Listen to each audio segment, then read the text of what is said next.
Hello everyone, আসসালামু আলাইকুম। আপনারা সবাই কেমন আছেন? আলহামদুলিল্লাহ, আমি ভালো আছি। আজকে আবারও চলে আসলাম আপনাদের জন্য নতুন আরেকটি ব্লগ নিয়ে। আশা করি ব্লগটি ভালো লাগবে, আর ভালো লাগলে অবশ্যই লাইক, কমেন্ট, শেয়ার এবং সাবস্ক্রাইব করতে ভুলবেন না। আজ আমরা ঘরে কিছু প্রয়োজনীয় জিনিসপত্র কেনার জন্য রওনা হলাম বাইতুল মোকাররম মার্কেটের উদ্দেশ্যে। বাইতুল মোকাররম মার্কেট তো আপনারা সবাই কম বেশি চেনেন, আর চেনারই কথা, এই মার্কেট দেশে বিদেশে সবারই পরিচিত। এখানে রয়েছে আমাদের জাতীয় মসজিদ বাইতুল মোকাররম মসজিদ, আর এর ঠিক গ্রাউন্ড ফ্লোরে রয়েছে বিশাল এরিয়া জুড়ে মার্কেট। এই মার্কেটে দেশি বিদেশি ব্র্যান্ডে ভালো ভালো জিনিস রিজনেবল প্রাইসে পাওয়া যায়। আমাদের একটি ব্লেন্ডার কেনার প্রয়োজন ছিল, তাই চলে আসলাম এই মার্কেটে। মার্কেটে ঢুকেই আমরা চলে গেলাম মিয়াকো কোম্পানির শোরুমে, কারণ বর্তমানে ইলেকট্রনিক্স জিনিসের জন্য নাকি মিয়াকো কোম্পানিটাই অনেক ভালো চলছে। ঢুকতেই আমরা দেখলাম এখানে অনেকগুলো ব্লেন্ডার সাজানো রয়েছে। আমরা আমাদের পছন্দের ব্লেন্ডারটি খুঁজছিলাম। আর হ্যাঁ, এই শোরুমে শুধু ব্লেন্ডারই ছিল না, এই ব্র্যান্ডের আরও অনেক জিনিসই ছিল, যেমন ওভেন, মাইক্রোওভেন, অনেক অনেক ডিজাইনের চুলা, এরপর হচ্ছে রাইস কুকার, প্রেশার কুকার, আরও অনেক কিছু যেগুলোর নাম আমি জানি না। কিন্তু এখানে সবচেয়ে বেশি ভালো লেগেছে আমার চুলাগুলো, দেখতে অনেক সুন্দর লেগেছে। আর এখানে আম্মু এবং আপু ব্লেন্ডারটি চুজ করছিল, আর আব্বু, আমি আর নেথে আমরা ঘুরে ঘুরে দেখছিলাম পুরো দোকানটা। আমাদের আর কি করার আছে। এরপর আমি একটা জায়গায় বসলাম, আর বসে বসে ভিডিও নিচ্ছিলাম। হ্যাঁ, আমাদেরকে কিন্তু একটু পানীয় দেওয়া হয়েছিল, কারণ আমরা অনেক ক্লান্ত হয়ে গিয়েছিলাম। এখানে আমরা আমাদের ব্লেন্ডারটা পছন্দ করছিলাম কোনটা নেওয়া যায়।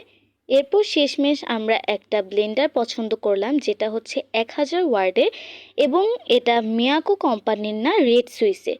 এটাও মিয়াকোরই আরেকটি প্রোডাক্ট, কিন্তু মিয়াকো থেকে আরও ভালো, তাই আমরা এটাই নিলাম।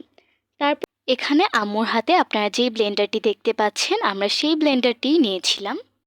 আর এই ব্লেন্ডারটিতে 3টি জগ ছিল। তারপর দোকানদার আঙ্কেল আমাদের জন্য নতুন আরেকটি ব্লেন্ডার ওই দিক থেকে নামিয়ে দিল। আর এখানে ব্লেন্ডারটি আনবক্সিং করা হচ্ছিল। আর ব্লেন্ডারটির কালার কম্বিনেশন কিন্তু অনেক সুন্দর, তাই না? ব্ল্যাক অ্যান্ড ব্লুর মধ্যে। এরপর লোকটি এখানে আম্মুকে সব বুঝিয়ে দিচ্ছিল কিভাবে এটা ব্যবহার করতে হবে।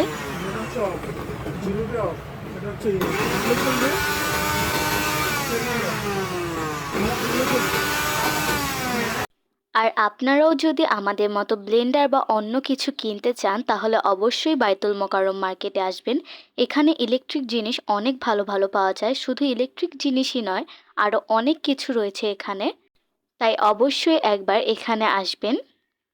তারপর আর কি, তারা আমাদের ব্লেন্ডারটি সুন্দরভাবে প্যাকিং করে দিল, এবং আব্বু ওইদিকে বিলটা পেমেন্ট করে দিয়েছিল। এবার তো আমরা বাসার উদ্দেশ্যে রওনা দেওয়ার প্রস্তুতি নিচ্ছিলাম, কিন্তু তখনই আপু হঠাৎ করে বলল সে নাকি 2টো পারফিউম কিনবে, কাকে যেন গিফট করবে। তাই আমরা একটি কসমেটিক্সের দোকানে ঢুকে পড়লাম। এখানে গিয়েই প্রথমে আমাদেরকে একটি পারফিউম দেখানো হলো, এবং এটি আমাদের অনেক পছন্দ হয়ে গিয়েছিল। তাই আমরা 2টো পারফিউমই সেম সেম নিয়েছিলাম। কিন্তু আসলে এটার ভেতরটা দেখতে কেমন তা আমরা দেখতে পারিনি, কারণ পারফিউমগুলো কেনার আগে কখনোই খুলে দেখা যায় না। কিন্তু এটার স্মেলটা আমাদের দোকানদার আঙ্কেল দেখিয়ে দিয়েছিল অন্য একটা পারফিউম দিয়ে, বলল যে এরকমই নাকি হবে স্মেলটা। তারপর আর কি আমাদেরকে দুটো পারফিউম প্যাক করে দিয়ে দেওয়া হলো। এরপর আমি আপুকে বলেছিলাম যে আপু একটু পারফিউমগুলো খুলে দেখাও, আমি ভিডিও নিব। আর এই তো আপু এখানে পারফিউমগুলো খুলে সুন্দরভাবে দেখাচ্ছে। এরপর আমরা হাঁটতে হাঁটতে বেরিয়ে পড়লাম। আর হ্যাঁ, এখানে কিন্তু অনেক স্বর্ণের দোকানও আছে এবং ডায়মন্ডের দোকানও রয়েছে। আচ্ছা, এখানে কিন্তু অনেক ভিন্ন ভিন্ন স্বাদের খেজুরও পাওয়া যায়, আর দেখতেও অনেক সুন্দর, তাই না? এই ফলগুলো আপনারা কে কে চেনেন অবশ্যই আমাকে কমেন্ট করে জানাবেন, এগুলোর নাম আমি জানি না এখনও। আর আজকের ভিডিওটা এই পর্যন্তই শেষ করছি। দেখা হচ্ছে আবার নেক্সট ভিডিওতে। আল্লাহ হাফিজ।